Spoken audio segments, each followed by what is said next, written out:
Seja muito bem-vindo, seja muito bem-vinda a mais um do Zero Empresarial. Hoje eu tô aqui do lado do meu parceiro Davi de Paula, mas com um convidado mega especial para nós, Dr. Paulo Pagliari. Doutor, seja muito bem-vindo, tá? Prazer estar contigo. Eu queria agradecer o convite, a oportunidade de estar aqui conversando com vocês. Eu confesso que eu já fui tomado a minha atenção quando eu vi o nome, né, do Zero ao Empresarial, e eu pensei em toda a jornada que eu fiz esse tempo todo, já são mais de 20 anos. E é legal poder compartilhar as nossas vivências, né, as nossas experiências com quem também está trilhando, com quem também está se lançando, né, na advocacia. Legal. E aí, doutor, assim, acho que para te apresentar, nada mais justo que um aluno seu. O que que você acha? Davi, conta um pouco aí da história do Paulo aí, o que você conhece aí para nós? Felipe, muito prazer fazer mais um episódio com você.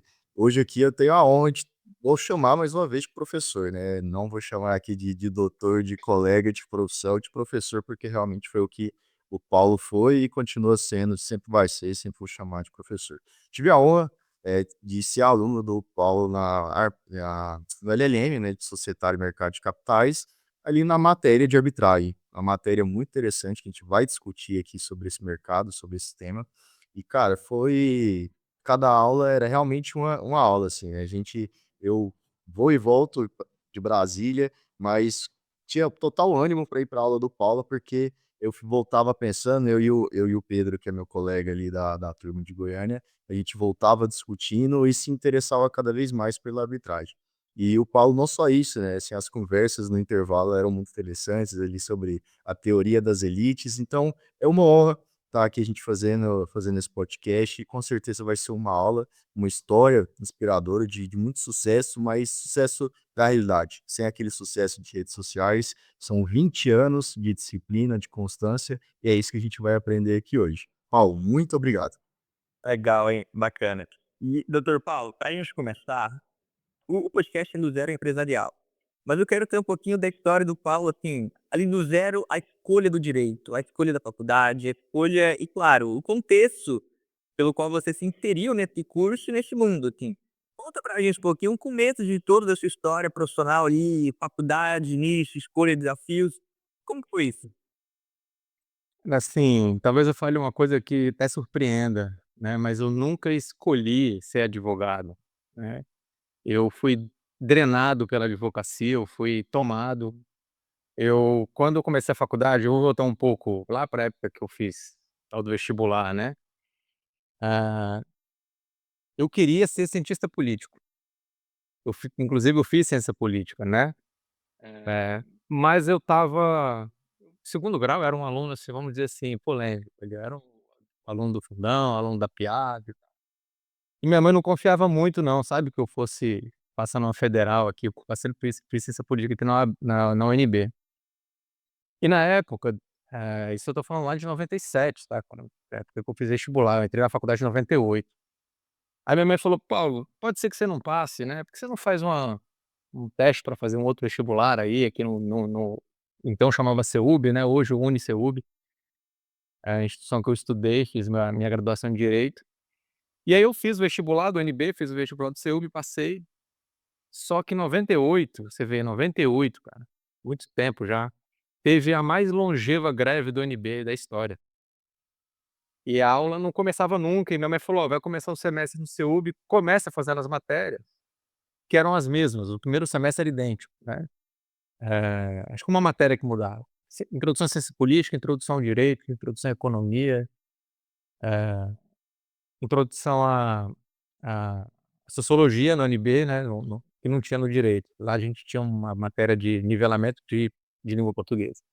Eu comecei a fazer o curso de direito, o curso de ciência política foi começar no dia 26 de novembro, veja bem, né, então quando começou o curso de ciência política, eu já tinha feito uma boa parte do semestre de ciência po de direito, né, quando começou o curso de ciência política. E eu tomei gosto pelo direito, eu falei: "Cara, o direito é uma ferramenta, é uma caixa de ferramenta muito importante", né. Inclusive para quem gosta de política como eu, quem estuda a ciência da política, né, como funcionam as instituições políticas, entender o direito foi fundamental, né, porque como eu falei, o direito ele se apresentou primeiro para mim como uma caixa de ferramentas, né, assim, eu tinha muitas possibilidades, muitas formas de agir, e eu tinha que ter a sabedoria de escolher a ferramenta certa para aquilo que eu queria fazer. Eu tive o privilégio de lá pela metade do curso, ter aula com o professor Marlon Tomazetti, que faleceu recentemente, um querido amigo, um professor, enfim, não preciso nem elogiar ele, uma alma generosa, um sujeito que estava disposto sempre para tirar as nossas dúvidas. Autor, na minha opinião, do melhor livro de direito empresarial para quem quer começar, o curso de direito empresarial dele é imbatível para quem quer entender o direito empresarial. E tive esse privilégio e logo no primeiro semestre falei: "Rapaz, esse troço aqui me interessa, né, esse troço me interessa". E aí eu comecei a focar, na época que eu fiz faculdade tinha uma coisa de concentração, né, eu concentrei na parte do direito civil, em que a gente estudava ali direito do consumidor, direito, empresarial, ECA, né, aí misturavam as coisas que não tinha nada a ver, né, direito empresarial e estatuto da criança e do adolescente.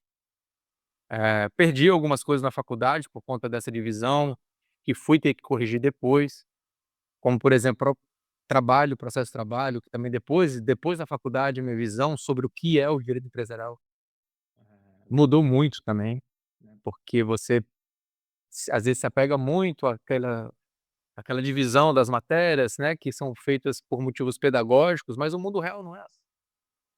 O mundo real tem um empresário, né, o empresário e seus problemas, e os problemas dele são de ordem tributária, de ordem trabalhista, de ordem societária, de ordem, imobiliária, né, mas o começo da minha carreira, assim, a escolha pelo direito não foi exatamente uma escolha, foi a vida que me encaminhou.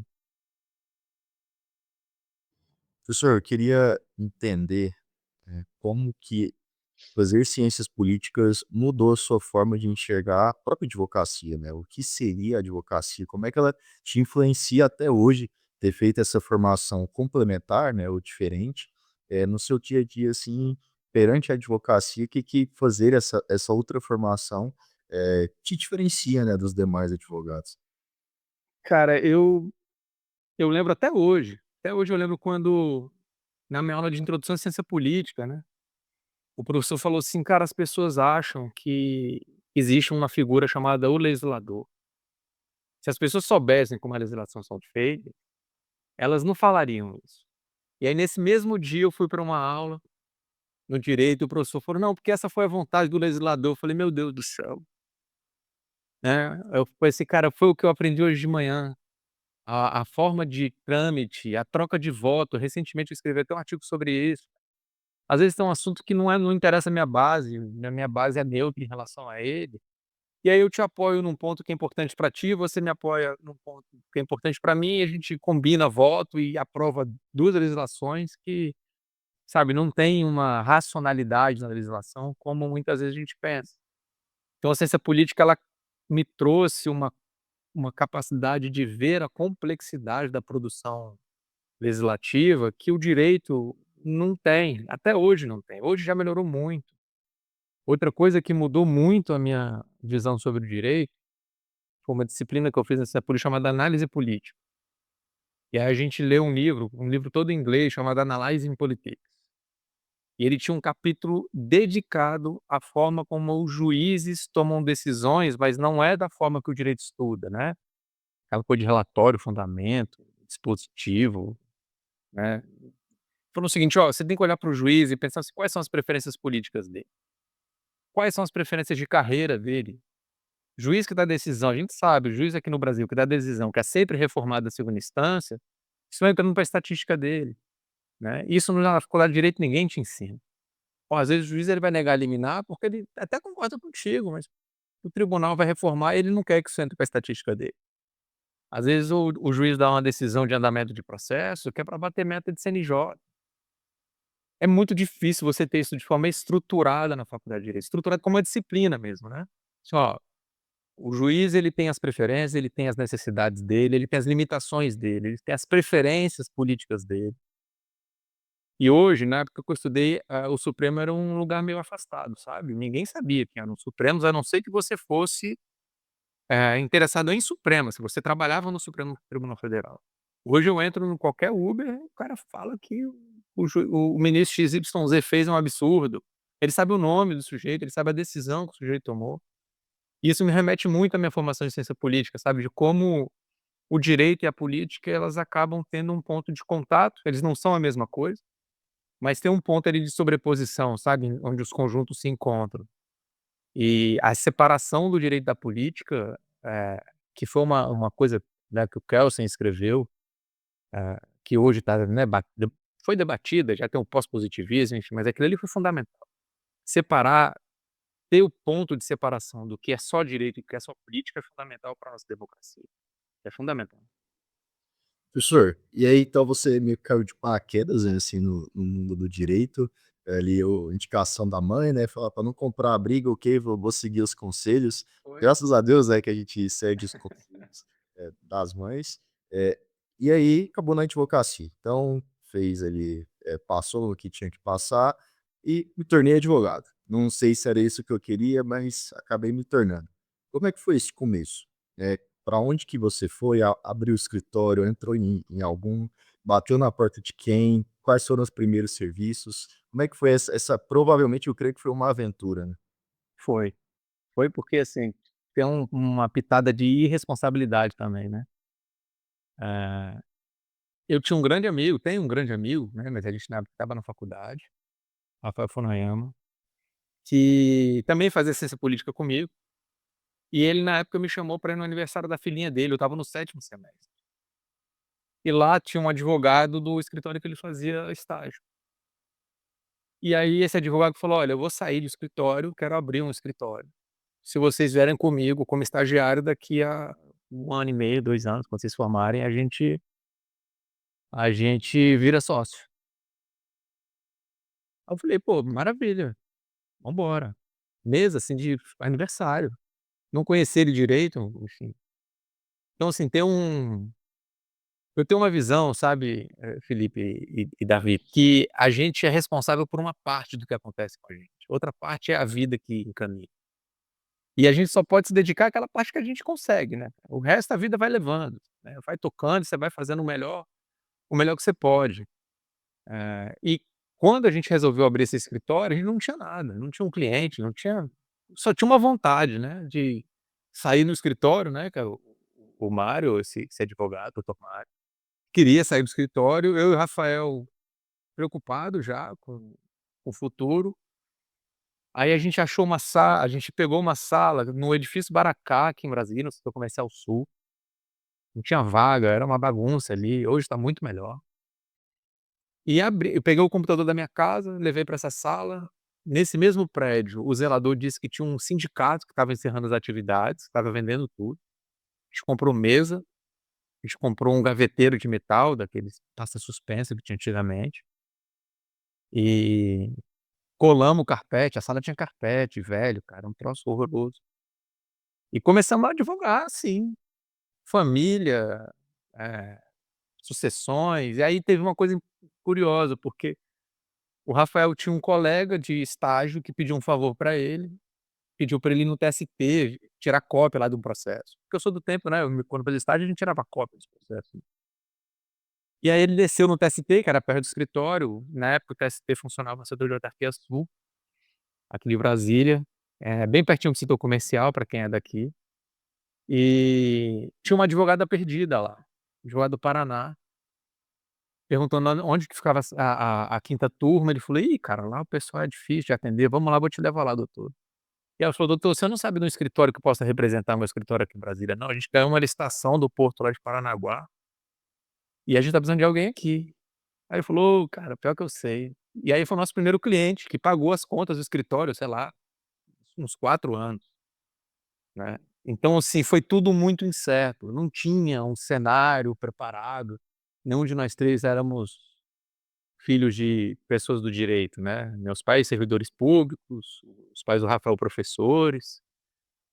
Os pais do Mário já falecidos também, mas eram professores também. Então, eu acho que a gente não pode esperar muito o cenário ideal, sabe. Se você esperar muito o cenário ideal, você acaba adiando, adiando, adiando e não faz. Então tem que ter um pouco de responsabilidade também, Mas você tem que saber quando você toma uma decisão dessa, você tá comprando uma bronca, cara, você não vai ter paz, né. A minha irmã mais velha já era servidora do TJ, já tinha um salário, e eu ali, cara, meu pai usava uma expressão que era capinando no asfalto, né. Você tá aí tirando a graminha do asfalto, tá levando o dinheiro aqui, e eu sem dinheiro, minha irmã ganhando dinheiro, comprando coisa, viajando, e eu falei: "Meu Deus do céu". Mas deu certo, né, cara. A gente tem que se jogar também, tem que ter coragem. Paulo, sensacional. E como foi que surgiu, esse viés de olhar mais para o empresarial? Quando foi, como foi? E também, assim, o que que você percebeu, assim, porque pelo que eu entendi você não tinha apadrinhamento para essa área. E lidar com empresários, grandes empresários, grandes negócios, é outro mundo, né. E ainda mais para quem forma direito, não acho que esteja tão preparado para lidar com isso. Então como foi que surgiu lidar com os empresários, o mundo empresarial, e o que que você percebeu que você tinha que desenvolver de diferente para isso? Bom, vou tentar separar né, as respostas aqui, porque é muita coisa. Eh, Quando eu me formei, minha sociedade acabou, assim, em 1 ano e meio. Aí eu fiquei sozinho e peguei um contrato da Americanas. Na época, Americanas.com era separado da Americanas. Eu peguei o contrato da Americanas.com, que era uma empresa nova, surgindo, né, essa coisa de e-commerce. E aí eu comecei a mexer com o Procon, comecei a mexer com direito do trabalho, comecei a mexer com contratos, que foi uma loucura também, porque até pra delegacia eu ia, porque tinha gerente que era preso, porque estava com produtos vencidos na loja, e aí confusão, prendia o cara, falei: "Gente, não tem por que prender o sujeito, né". Então assim, foi o começo da minha advocacia foi uma aventura, né, a minha sociedade com o Rafael e com o Mário logo acabou, e eu comecei a dar aula, veio um convite, que é essas coisas do cenário, né, como eu falo, às vezes o cenário ele é mais importante do que os seus desejos, mas você tem que estar pronto. Em 2004, 2005, eu formei em 2003.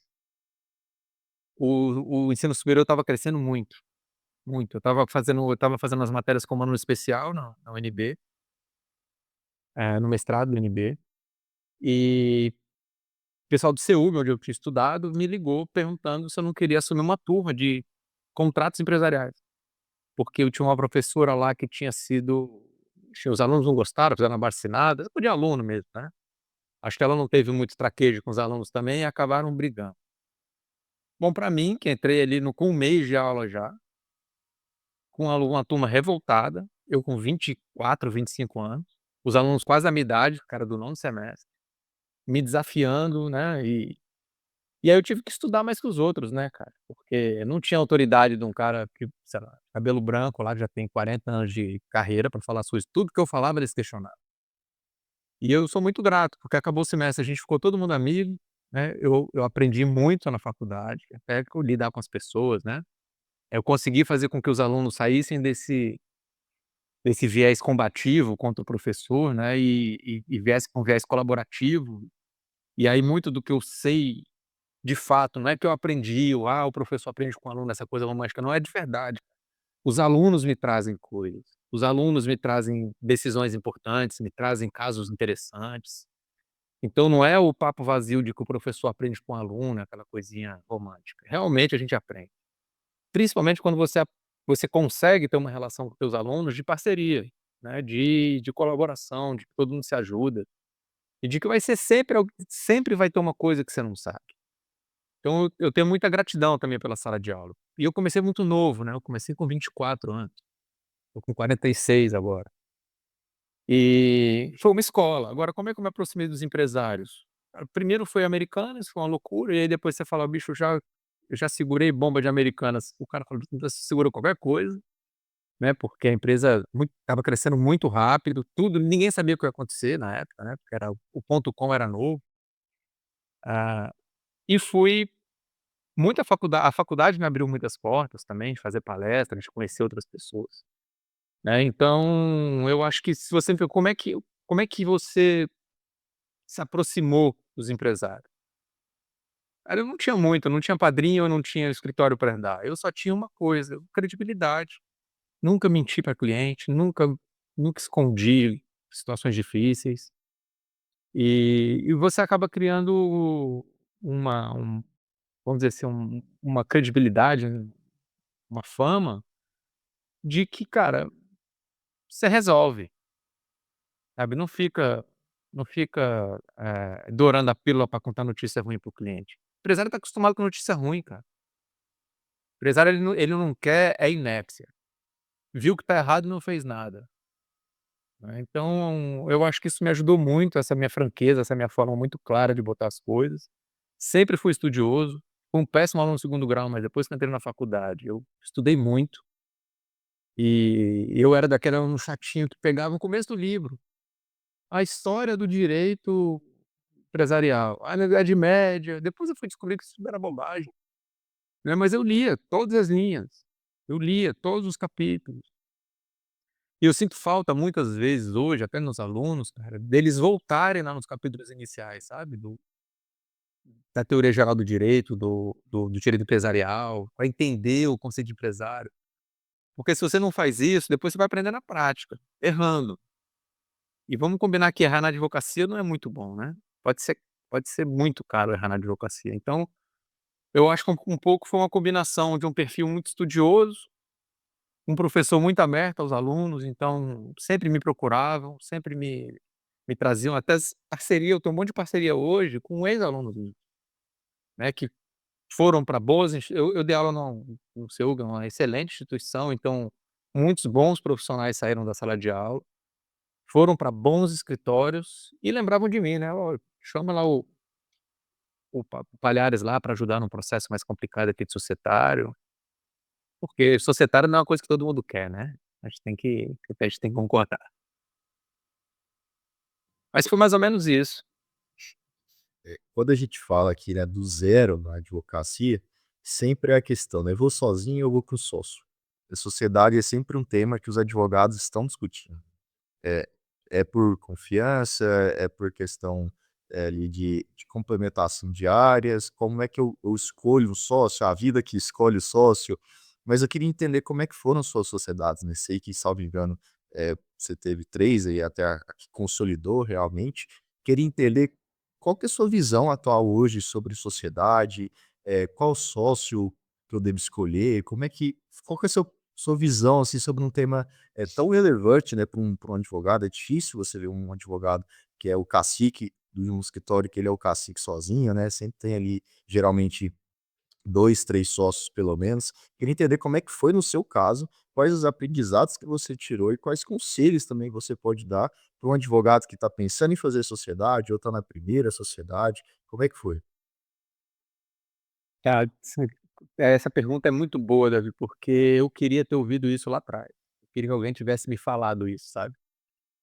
Porque a minha primeira sociedade eu contei como é que ela foi formada, assim, ela foi formada no todo mundo quer ser sócio, vamos embora, né. Mas não durou muito, acabou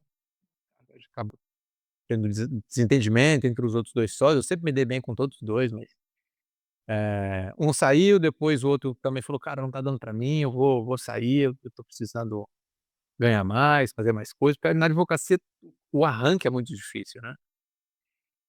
Aí depois que eu fui atender Americanas, veio um outro colega de faculdade que também queria ser meu sócio, mas ele tinha um perfil, diferente. Ele era servidor público e tinha um outro ritmo para resolver as coisas. E isso acabou a gente também teve uma conversa muito franca, falei: "Cara, eu tenho outro ritmo, meu ritmo é um pouco mais acelerado".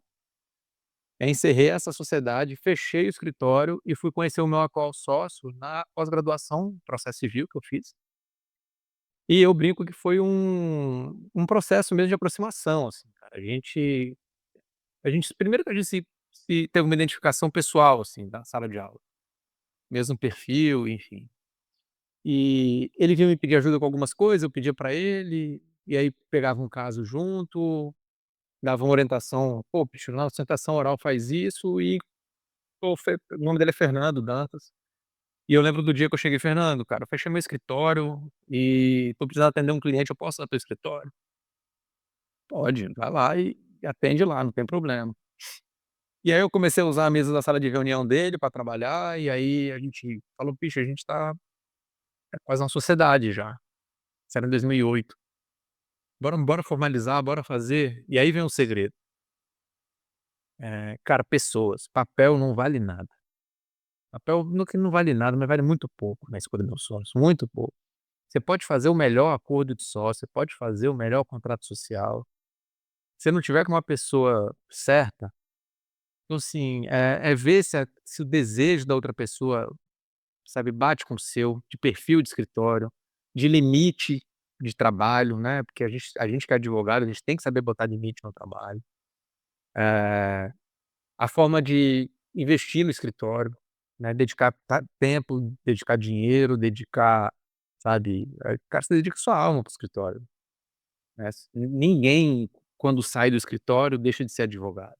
Você é advogado integralmente. Você é advogado quando você vai para o clube, você vai advogado quando você está de férias, né. Então, raros advogados hoje conseguem falar: "Não, eu não atendo o telefone, eu não respondo nenhum cliente". O que a gente consegue fazer é diminuir um pouco. Isso vale para sócio, isso vale para equipe, né. Se eu posso dar uma dica, cara, não demorem muito onde você sabe que não vai dar certo. Toma uma decisão logo, já sai, já resolve, não fica não fica insistindo em coisa que você sabe que, pô, às vezes você tá sem jeito de falar, como foi eu fiz na minha segunda sociedade. Chamei meu sócio e falei: "Cara, não tá dando certo, cara. Daqui a pouco a gente vai brigar, a gente é amigo", né, porque eu passava até um pouco do limite, assim, eu ia trabalhar, estava gripado, eu ia trabalhar. Ele não: "Não, eu tô gripado, não vou hoje", aí sobrava pra outro, pra mim, né. Que em todo lugar que tem alguém descansado, tem alguém sobrecarregado, né, ou tem alguém sobrando, ou tem gente demais, né. Então, eu acho que a escolha do sócio passa por esse por essa questão de perfil, de personalidade, e a relação com o dinheiro também, né. O que que você vai fazer com o dinheiro que você ganha, o que que você vai fazer com a gente recebeu muitas propostas, assim: "Ah não, a gente era pequenininho, não, vamos pegar uma casa enorme lá no Rio Grande do Sul, na Babesca, porque é assim que cresce". E a gente falou: "Cara, não, eu acho que a gente cresce de outro jeito, a gente cresce melhorando relação, a gente cresce ganhando, autoridade mesmo no campo, sendo respeitado pelo que a gente faz, pelo que a gente sabe. E uma estrutura bonita, uma estrutura bem localizada é importante. Hoje eu tenho aqui uma casa, né, boa aqui no Lago Sul para atender meus clientes, mas eu também soube respeitar o processo de crescimento. E aí me traz uma oportunidade de falar sobre um outro aspecto, Felipe, que você comentou rapidamente, sobre aquilo que não nos ensinam na faculdade, que é gestão de escritório. Isso aí é um dos pontos fundamentais para você, e você tem que saber se seu sócio também está disposto a trabalhar com gestão, porque senão você trabalha, trabalha, trabalha e você patina.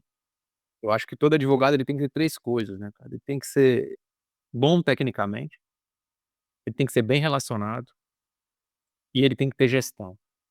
Se ele não tiver essas 3 coisas, cara, o cliente, e como a gestão ela te libera para você ser um bom advogado. Isso é uma coisa que todo eu queria ter ouvido isso lá atrás também. Como a gestão é um investimento em tempo, é investimento em potência, é investimento em futuro. Se você tem o seu cliente confortável com o que está acontecendo, confiante com o que está sendo feito, ele não vai ficar te perturbando, ele não vai ficar pedindo 50 reuniões para explicar o que aconteceu. Então você se antecipa, cara, tenha na sua rotina, dá o andamento das coisas para o seu cliente, você chama ele, você deixa ele ciente do que está acontecendo. Nenhum empresário acha que vai ganhar todas. Ele só não quer que o advogado ter a sensação que o advogado não está cuidando. Então se você tivesse o cuidado de participar o teu cliente do que está acontecendo, de cada etapa, de cada decisão, e não deixar ele ter surpresa, né. Eu cometi esse erro, eu ia falar para o meu cliente só o que ele tinha que pagar.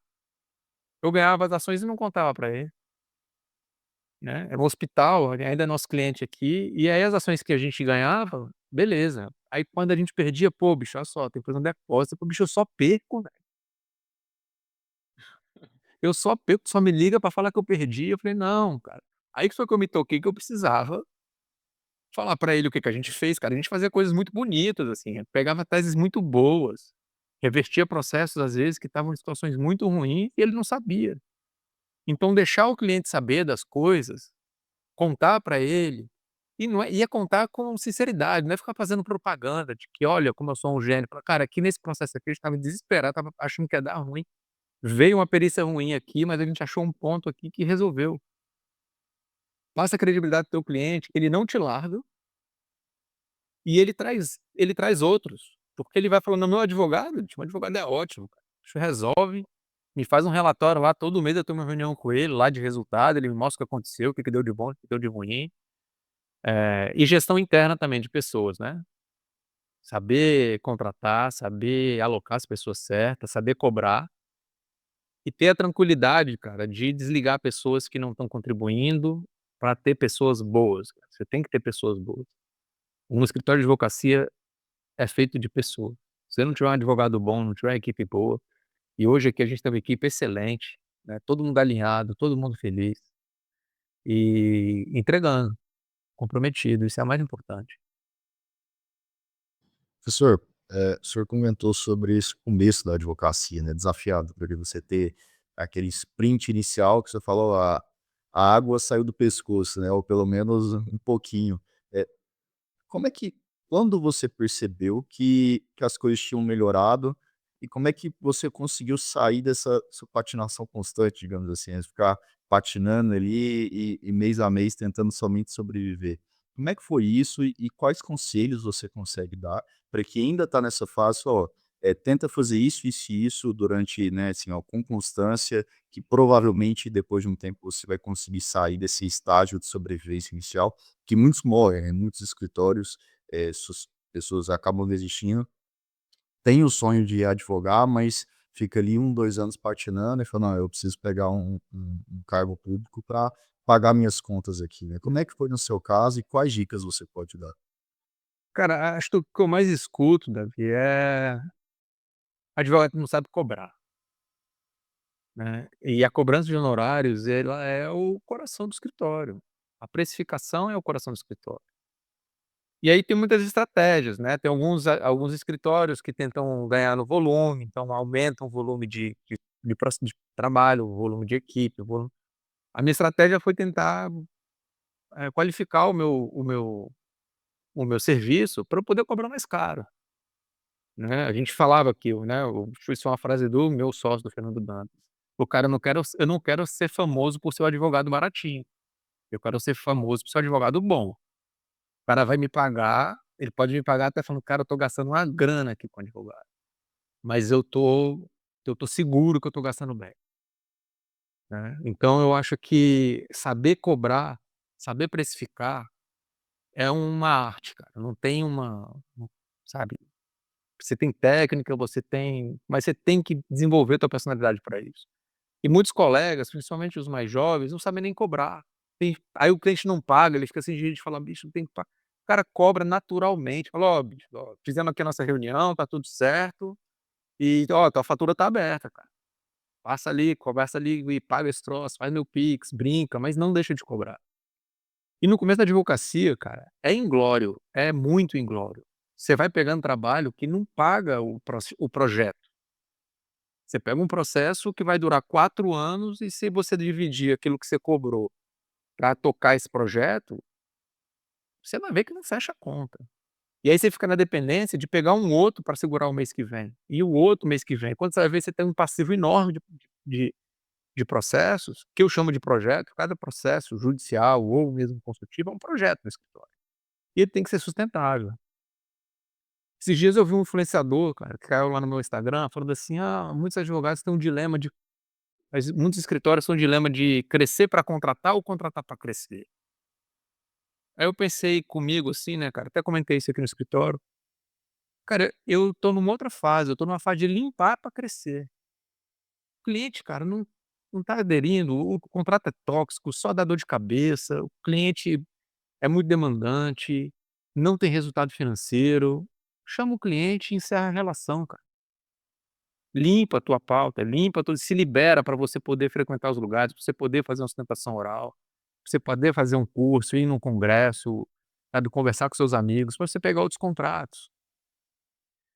Ontem a gente tem um grupo de empresarialistas aqui em Brasília, WhatsApp, são alguns amigos que trabalham com empresário. Um mandou assim: "Gente, se alguém souber de um advogado, societário Júnior, eu tô contratando. Eu respondi: "Bicho, vai ser briga de foice, porque se alguém falar que conhece, eu vou contratar também", né. Por quê? Porque não tem, cara. Então, assim, tem escritório, como hoje a gente tá, que a gente tá com demanda alta, procurando gente para trabalhar, e muitas vezes as pessoas não conseguem se conectar a esses escritórios. Por quê? Porque estão na loucura de tentar pagar o boleto. E não tem romantismo, é assim mesmo, cara. Você vai ter que passar por isso. Se você não tem apadrinhamento, se você não vem de uma família do direito, se você no começo vai ser isso mesmo, vai ser penado, só que você tem que investir no seu futuro. Como é que você consegue fazer isso? Estudando gestão de escritório, entendendo que cada cliente é um cliente diferente, cada projeto que você pega, seja um processo judicial, seja uma estruturação de uma aquisição, M&A, qualquer coisa, isso tem que ser visto como um projeto, isso tem que ter um planejamento financeiro para isso. Você não pode, sair vendendo e precificando as coisas ao léu, e você tem que ter gestão interna para conseguir fazer as entregas. Se você for um advogado que consegue entregar bem, consegue entregar no prazo, os clientes vêm, é questão de tempo. Porque um chama o outro, um chama o outro. E se você tem gestão, você se libera para fazer relacionamento, dentro daquela, né, daquele tripé que eu comentei. Se você for um advogado que é estudioso e tecnicamente bom, quando você tiver com a minha idade, cara, você não vai ter onde trabalhar mais, se você não tiver os outros 2 pilares, porque um advogado mais novo, também bom tecnicamente, é mais barato. Se você for um cara bem relacionado e não for estudioso, você vai ficar famoso por ser picareta, porque, sabe, ficar apertando a mão dos outros na festa, mas não sabe nada. Então você tem que ser bem relacionado, você tem que ter credibilidade, você tem que ter estofo, né, tem que ter estudo. Mas nada disso vai para frente se você não tiver gestão de escritório, gestão de carreira. E como é que faz isso? Participando dessas conversas que a gente está fazendo aqui, né, se informando, andando com gente que pensa sobre isso, é fundamental você andar com pessoas que estão pensando em gestão. É fundamental. Se você entrar naquela vida louca de amanhã eu vejo como é que eu pago esse boleto, aí a tua você não vai ter longevidade na advocacia. E aí a advocacia ela é muito grata também, né. Com o tempo, passa sabe, o fluxo financeiro vai melhorando, a formação de patrimônio vai acontecendo, e isso vai te colocando em outros mercados, em outros setores, enfim. Aí vem a prosperidade mesmo. Eu nunca antes só antes de passar para ele, pra você deixar registrado aqui, Renan, ideia de aumento salarial, cara. É soma, eu vou mandar esse corte para ele, o Renan é meu colega lá do IDMEC, que trabalha com o Paulo, é oportunidade, cara, vai para cima. Eu não deixo ele pedir não, rapaz, eu dou antes dele pedir. Renanzinho tá trabalhando aqui, cara, tá trabalhando muito. Tem hora que eu tenho pena dele, mas eu penso que se não fosse ele, ia ser comigo também, né, que se ia sobrar pra mim se ele saísse. Mas é o que eu falei sobre as pessoas certas, cara, até pra fazer um elogio aqui ao Renan. Você tem que escolher as pessoas certas que estão dispostas e estão fazendo um trabalho bem feito. E aí quando vem a prosperidade, tem que vir pra todo mundo também. Essa coisa de escritório que só o sócio ganha, só o sócio ele não é o perfil nosso aqui, a gente não acredita nisso. Paulo, incrível. E você comentou, né, de que gestão não é estar na faculdade e é uma das coisas mais importantes. Creio que outra coisa, outro tema importante não é ensinado tanto na faculdade de direito, que é a parte de prospecção. De prospecção e negociação, principalmente, né? De você primeiro conseguir ter um ativo relacionamento e prospectar clientes, mas também de você negociar ali bons contratos. E é de um parceiro para ir, para quem não conhece, não conhece a gente, só nasce justamente para isso, para ter o parceiro do escritório do advogado quando o assunto é prospecção. E um adendo também, doutor, quando eu comentava sobre a questão de preço, é que uma frase que ficou no passado e ficou ecoando na minha cabeça é que preço é posicionamento. Então a maneira como você cobra é o jeito que você também se posiciona. E aí, enfim, acho que, eh, traduz muito o que você falou, né, vai muito de encontro em relação a isso. Pois bem, Paulo, e aí hoje eu ter essa atuação muito forte com a indústria empresarial, eh, obtém um conhecimento muito profundo da ciência política e etcétera. Hã, eu queria saber um pouquinho de ti, já claro com mais experiências, e acho que você já citou algumas questões importantes, mas, eh, quais principais erros você acredita que você talvez poderia ter evitado? Você passou por alguns, mas talvez você queria que você elencasse para nós, assim, o que você sentia que ao longo desse tempo, dessa jornada, você dificuldade foi uma que você comentou, né, que você faria diferente, mas que talvez você poderia abrir para nós que: "Cara, isso daqui por conta eu faria diferente, eh, principalmente tendo tempo ao meu favor, tendo uma super jovem, mas você foi mais jovem. Uhum. Você percebe que você poderia ter feito diferente?" Cara, assim, eu costumo dizer que eu sou amigo do erro, sabe, mas é só uma vez que eu encontro com ele. Eu não me lamento quando uma coisa errada acontece. Eu me lamento quando ela se repete, né. E eu queria ter tido essa postura, um pouco mais jovem, sabe, de não ter uma indignação com o erro, cara, indignação. Eu acho que eu tocava um pouco, como eu era muito novo e estava tateando ainda, por exemplo, sociedade, né. Eu não posso cobrar do Paulo lá com 23 anos, a experiência que eu tenho hoje, né. Então o erro ele faz parte, cara, eu não lamento muito os erros não, mas eles não podem ser fatais, né, obviamente, eles não podem acabar com a tua eh, mas eu acho que a gente tem que ter uma coragem de não errar a segunda vez, sabe. Eu acho que eu precifiquei muito meus honorários errados lá atrás, né. O cliente sempre conta uma história difícil, cara, você tem que saber ouvir com o coração, porque a história é difícil, mas você também tem que saber se posicionar, né. E às vezes você: "Poxa, o cara tá mal, eu vou ajudar ele aqui", né. Só que você tá se traindo quando você faz isso. Você tá se traindo, porque vai sobrar pra você. E pra ele é um advogado, pra você são 50 clientes. Então a tua sobrecarga vai ser enorme, né. Por isso que eu volto no assim, eu acho que o principal gargalo do começo da advocacia é saber precificar, é saber se posicionar, como você colocou, se saber o valor do teu trabalho, né. Porque quando você sabe e quando o cliente percebe o valor do teu trabalho e aquilo que você pode fazer por ele, ele pode te pagar um valor que talvez acima do que ele estava esperando, mas ele vai pagar com confiança e com convicção, né. Eu ouvi esses dias aqui de uma cliente, falou: "Paulo, você foi o advogado que foi o meu contrato mais caro da minha vida". É uma empresária muito, sabe, potente mesmo aqui em Brasília, do setor imobiliário, tem patrimônio significativo. E ela veio aqui outro dia, a gente acabou ficando amigo, e ela falou: "Paulo, você foi o advogado que eu mais gastei dinheiro na minha vida". Falei: "Mas eu fui o que deu mais resultado", né. Ela riu e falou: "Acertou, miserável", né. Porque, você tem que saber a linguagem do teu cliente. Você tem que saber o que que ele quer. A gente que é do direito, a gente pensa o processo de um jeito diferente do empresário.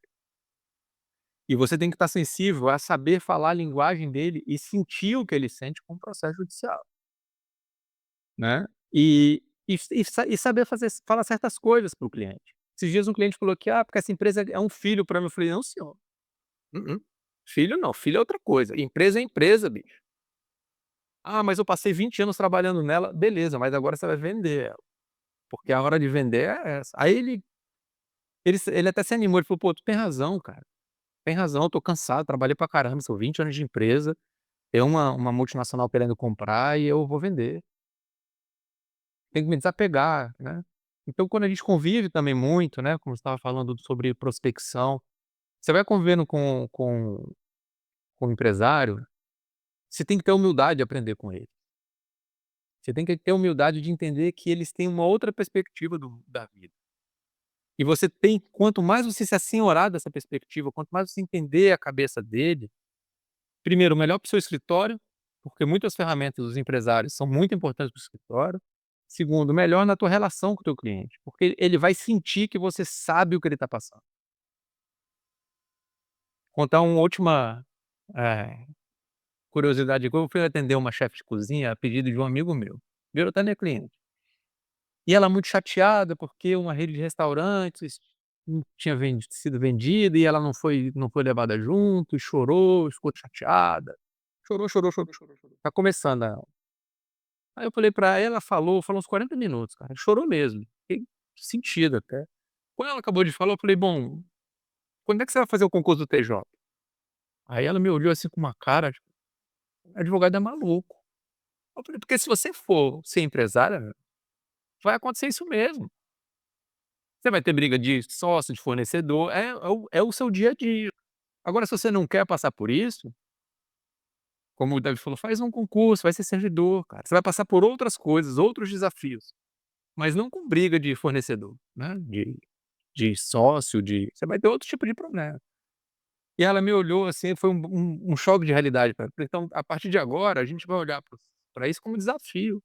O próximo contrato que você fizer, você vai prever, sabe, no caso de venda, o que que vai acontecer, a gente vai fazer uma série de travas no momento da feitura do contrato, porque agora esse aí já foi". E falei pra ela o que eu falei aqui com vocês.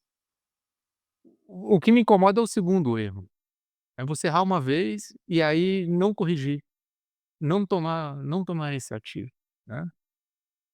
Então, eu acho que a gente também tem que ter humildade para reconhecer que a gente erra e que todo erro é uma oportunidade de aprendizado. E que você vai errar cada vez menos, cara, cada vez menos. Acho que o caminho é esse, é incremental mesmo um pouquinho todo dia, a disciplina que o Davi mencionou logo no começo. É uma disciplina de atenção e de melhora. Se todo dia você Cara, se todo dia você corrigir um erro, sabe, 20 anos depois você vai estar voando, voando. E aí você vai ser grato lá para o jovem que você foi, que foi disciplinado, sabe, que foi atento, que foi corajoso, porque tem que ter coragem, cara. Se olhar para o teu erro e falar: "Bicho, isso aqui eu não devia ter feito, eu podia ter cumprido isso aqui mais cedo, eu podia não ter observado o prazo de 15 dias e ter cumprido esse troço com 3, porque era importante para o meu cliente".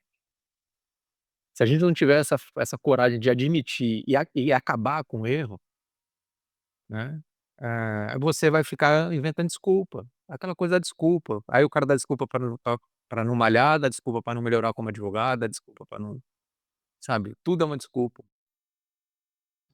Professor, eu acho que tem sido falei que ia ser uma aula, né, Felipe, assim, que a gente vai ficar refletindo aqui nossa sexta-feira e nosso final de semana acerca dessa conversa. E eu queria entender, como é que foi acessar um mercado diferente que é a arbitragem. Tenho certeza que, né, ser professor ajudou muito nisso. Mas quando é que você percebeu que tinha esse mercado, que seria interessante se posicionar, que tinha ali honorários a serem adquiridos, né, assim, tinha um mercado a ser explorado. Tenho certeza também da como, você fornece esse tipo de serviço para o empresário estrategicamente. Já tratou na sala de aula sobre confidencialidade, né, com o fornecedor, sobre uma resolução que em tese seria mais rápida, ou também mais especializada, né, os empresários sofrem com o judiciário, que fica ali decisões meio, assim, absurdas no campo societário, principalmente empresarial. Então eu queria saber como é que foi adentrar esse mercado, como é que foi conseguir se posicionar um mercado tão especializado, né, tão assim de nomes tão fortes, e como é que você fornece também esse tipo de serviço para os empresários? Bom, como é que eu entrei nesse mercado, né? Cara, esse mercado eu entrei estudando, né, sendo professor me facilitou muito, que eu comecei a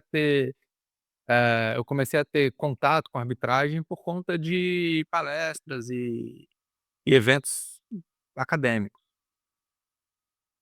E aí um cliente meu tinha um contrato, me procurou, porque eu comecei a estudar e eu comecei a debater arbitragem, né. Eu sempre achei estudar processo civil muito importante, né, e aí eu fui estudar a arbitragem como processo.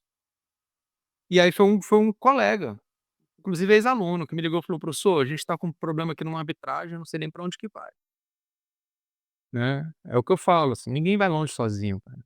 E aí eu tenho muito, sabe, orgulho mesmo de ser muito requisitado pelos meus colegas, pelos meus alunos, pelos meus, sabe, até colega de faculdade, até hoje: "Pau, tô com um caso aqui, pega comigo aqui bicho que você sabe dessa matéria melhor do que eu". E de novo, profissional confiável, né, que, pô, não vou ficar dourando a pílula, né. Tem problema, vamos ter dificuldade, vamos ter dificuldade. E aí eu comecei a pegar primeiro uns casos menores, societários, né, depois fui passando por casos maiores, né, na arbitragem. A arbitragem realmente é um nicho muito fechado. Mas alguns nichos empresariais gostam muito de arbitragem, né, produção de energia é um que eu posso mencionar que quase tudo vai para arbitragem, justamente porque o tempo do judiciário para o empresário é um tempo geológico, ele é milhões de anos. O cara tem que resolver isso em 48 horas, o juiz vai resolver isso em 4, 5 anos, né. Então a arbitragem, muitas vezes chega por conta de, eh, um certo nicho de empresários, como por exemplo mineração. Mineração o pessoal vai muito para arbitragem também. Já divulguei muito mineração, litígio societário e mineração, porque é da cultura do setor. Perfeito, professor. E hoje no estágio atual do seu escritório, um escritório já consolidado, né, assim, 3 sócios ali, posso chamar aí de fundadores, quais são os próximos desafios? E que você enxerga no mercado, assim, quais são os próximos desafios no escritório de advocacia nos próximos anos, né? Muito se fala no que vem transação tributária, para eu citar aqui alguns produtos, transação tributária, recuperação judicial, tem a discussão, né, tive aula com a professora Lucineia acerca da, recuperação judicial para o produtor rural, né, então, no meio do agronegócio existe todo ali um debate, né, tanto econômico, tanto do próprio direito. Eu queria entender, do seu escritório, quais são os serviços que vocês estão, prestando atenção para os próximos anos e também os principais desafios, né, dos próximos anos enquanto escritório, enquanto gestor? Bom, principais serviços que a gente está prestando atenção, não preciso dizer, reforma tributária, impacto inédito eu acho, que a gente vai viver aqui, né. A reforma tributária está mudando tudo, tem muita gente falando bobagem, tem muita gente falando coisa só para vender serviço. Então, aqui o nosso compromisso, né, e a gente teve uma reunião de sócios no começo do ano, justamente falar: "Cara, a gente vai procurar ser um ponto de confiança, sabe, de dar a informação correta, dar a informação de credibilidade, ter a honestidade de falar para o cliente: "Cara, o cenário é de absoluta incerteza nesse caso", né, porque a gente sabe que muita coisa não vai ser definida, inclusive no judiciário. Tem muita coisa que vai ser judicializada, pelo menos no meu sentir aqui, a gente vai ter alguns pontos da reforma que vão para o judiciário. Então a gente tem se preocupado muito em fazer uma reestruturação para os nossos clientes, né, de posicionamento, inclusive tributário. Ah, o mercado está relativamente aquecido, então tem muita gente abrindo novos negócios, fazendo novas, e a gente está procurando estar aberto para receber essas pessoas que estão indo em começo, né, porque aqui em Brasília a gente atende algumas empresas já bem consolidadas, mas a gente também sabe que esse mercado das empresas mais consolidadas é um mercado mais estável, né. Empresa grande não troca de escritório assim rápido. Então a gente às vezes, vai atrás de empresários, bons empresários que estão recomeçando ou que têm um potencial grande para a gente poder, talvez em 2, 3 anos, ter um cliente de grande potencial, né. Essa tem sido a nossa estratégia. E internamente, em termos a gente está muito preocupado com o crescimento, né. Eu prefiro segurar um pouco o crescimento do escritório a começar a perder a qualidade do meu serviço e a credibilidade do escritório. Então a gente está mesmo procurando, pessoas que estejam dispostas a aprender, dispostas a interessadas e ter alguma base de societário, principalmente de tributário. A gente poder, ter um crescimento mais sustentado mesmo e mais sólido, sabe. É o nosso perfil, assim, as coisas que a gente gosta de fazer as coisas, com bastante solidez. Doutor, muito bacana isso. E Davi, eu vou fazer essa, e faz mais uma encerra, pode ser? Doutor, você tem tá no modelo mais conservador, né, mais equilibrado, Uhum. de crescer no jeito bem mais estruturado, etcétera.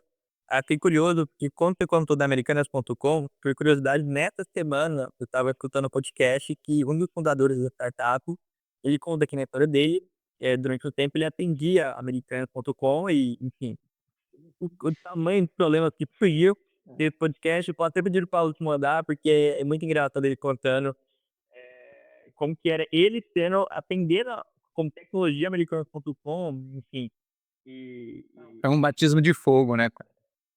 ele era uma coisa muito, muito, muito complexa, mas fato é, você chegou a ver isso no digital até um pouco mais cedo, talvez mesmo os advogados a lidar com um digital com a viés empresarial, etcétera. Mas a pergunta de fato é a seguinte, doutor, e o digital para ti? Vocês já têm usado para ativar esse relacionamento, para promover esse relacionamento? Como que tem sido, doutor Paulo, o seu escritório e a visão de vocês no uso digital para ampliar o que vocês fazem, melhorar o que vocês fazem? Enfim, como que tá isso? Eu sei que você é um modelo mais conservador, mas tem digital envolvido também em termos de relacionamento e expansão disso? Rapaz, eu vou te contar um segredo aqui, né. A gente tem de fato um perfil conservador no nosso crescimento, mas a nossa cara é muito conservadora, mas o background não é não. IA aqui no escritório é um assunto de primeira linha, a gente já usa há bastante tempo. Eu acho até que a gente está bem avançado nas implementações, a gente conseguiu fazer uma série de ajustes aqui. Como eu falei, a minha dificuldade hoje é conseguir crescer, né. E como eu não consigo recrutar e nem quero ficar recrutando, recrutando, recrutando, a gente tem feito uma série de, implementações de ferramentas digitais para o trabalho, né. Porque a nossa dificuldade como escritório hoje, e eu posso falar isso com muito orgulho também, não é captar. A captação hoje, depois de 20 anos, ela está num nível que ela é quase orgânica, vão aparecendo as coisas. Nossa preocupação aqui é como continuar atendendo os clientes com excelência, com tempo, com qualidade, e aí eu tenho uma ideia de inteligência artificial, ô Felipe, que eu não quero que o meu advogado use a inteligência artificial, eu quero que ele receba uma coisa feita pela inteligência artificial para ele ver se ela está bem feita. É uma outra posição do advogado dentro do processo. Hoje a gente ainda está muito manualizado, né. O advogado precisa ficar lá indo e voltando na IA para poder fazer a coisa funcionar, mas eu quero criar uma rotina e ter um robô aqui para que as informações entrem e o advogado já receba a coisa, sabe, para ele fazer a revisão final. Se eu tinha uma peça que demorava 3 horas para fazer, hoje ela é feita com 40 minutos, eu quero chegar a meia hora, 20 aí nos próximos anos. Professor, muito obrigado pela participação, pelo seu tempo. Conforme falou, né, tempo está sendo, eu acho que é o principal ativo ou um dos principais de um escritório de advocacia, né, vende tempo. Outros advogados comentam: "Ah, tem um banco de horas no meu escritório que eu tenho que precificar esse banco de horas para os meus clientes". Então eu te agradeço, pelo seu tempo precioso. E eu queria encerrar, te pedindo uma indicação. Indicação de 3 pessoas que seria interessante para a gente ter esse mesmo bate-papo que a gente teve aqui com você, a gente possa compartilhar mais histórias, né, tem muitas histórias, que elas, eh, e várias pessoas, milhares de pessoas vão ver isso aqui, vão aprender, vão tirar, ensinamentos e para os momentos principalmente para os momentos difíceis. Lembrar: "Não, eu lembro daquele podcast que eu vi e que o Paulo falou, então eu sei que eu não sou o primeiro que estou passando por essa dificuldade". Então eu queria te agradecer e falar aí, comente 3 pessoas que você acha que seria interessante da gente ter esse bate-papo também. Cara, acho que, ah, eu posso falar com tranquilidade, assim, você já até mencionou ela, a professora Lucinéia, né, ela tem uma experiência, ela é diretora do Banco do Brasil, diretora jurídica, hoje eu sou diretor do Atacadão Dia a Dia e eu falo que é um transatlântico, né. O Atacadão Dia a Dia hoje tem 10.000 funcionários, mas ela é capitã ali de um não tenho nem escala para falar o que que é o Banco do Brasil, né. Eu acho que e tem uma experiência sabe, de gestão também do banco fundamental. Uma outra pessoa muito legal, para vocês conversarem é o professor Henrique Araque, também empresarialista, é um sujeito fora da curva, fora que ele é legal, ele é um cara bacana, um cara leve, né. E deixa eu pensar num terceiro perfil aqui para não ficar muito no era a professora Caroline Lacerda, professora do IDP, tem uma história muito legal, uma carreira muito legal, uma advogada de primeira linha. E eu posso recomendar que vocês, conversem com ela, vão dar boas risadas e é uma pessoa de uma inteligência também acima da média, como os outros 2 são também. E eu queria agradecer, viu, cara, queria agradecer vocês, é uma satisfação isso aqui para mim estar aqui com vocês, poder contar essa história, né, muito legal a gente poder lembrar do que a gente fez, né. Eu já agora com 20 anos de carreira, já 20 e poucos anos de carreira, pensando as loucuras que a gente faz no começo, as dificuldades, o boleto atrasado, né, os aprendizados, os erros, né, Felipe, que a gente vai aprendendo com eles, a disciplina que a gente tem que ter. É uma satisfação isso aqui para mim. Obrigado mesmo pela oportunidade. Satisfação é nossa, pessoal. A gente deseja sorte e muita sorte. Vou estar orando por você, porque eu sei que mudança não é fácil. A gente estava comentando aqui, né? Não desejo mudança nem para o pior inimigo. E muito obrigado por todos os ensinamentos. Sei que eu vou ter desafios societários e arbitragens, conflitos, e sei que eu posso te mandar mensagem, posso te ligar. E realmente você vai ser sempre meu professor. Muito obrigado. Obrigado. Doutor, prazer imenso falar contigo. Davi, mais uma vez, bom vê-lo também. Pessoal, sigam, acompanhem os próximos episódios. E claro, não deixe de seguir o doutor Paulo. Qual que é a sua rede social, doutor? Seu Instagram? Ah, Paulo Palhares, muito difícil. Não tem segredo, então. Seguir lá, acompanhar. Mas foi um prazer estar com você aqui e até a próxima. Até mais, pessoal.